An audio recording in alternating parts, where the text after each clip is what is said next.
Parlamentu Nasional aprova a deklarasaun konaba admisaun Timor-Leste e a ASEAN. A aprovação nessa parte, o esforço final, a completa critérios de CNB ASEAN, for Timor-Leste, sem membro pleno.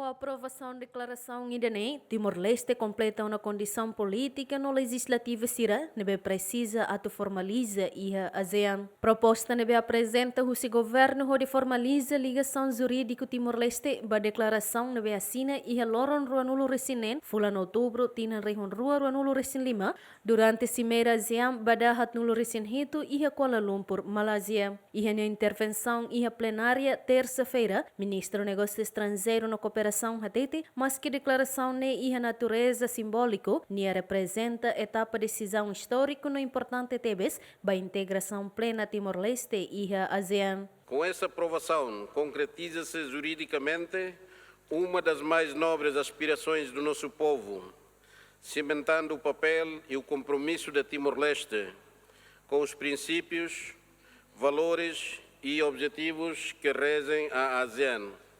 A paz, a estabilidade, a prosperidade partilhada e o respeito mútuo entre as regiões, entre as nações da região.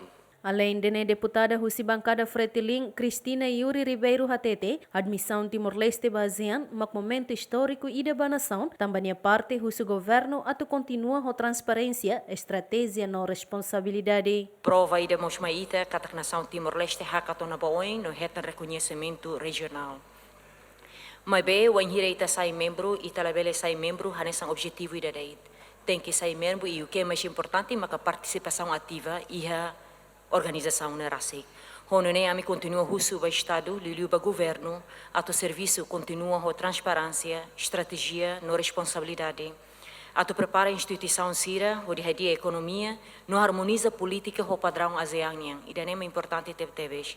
Banhira ita halo e daí seriedade, maka Timor-Leste ni presença e ASEAN, se ia significado e bot.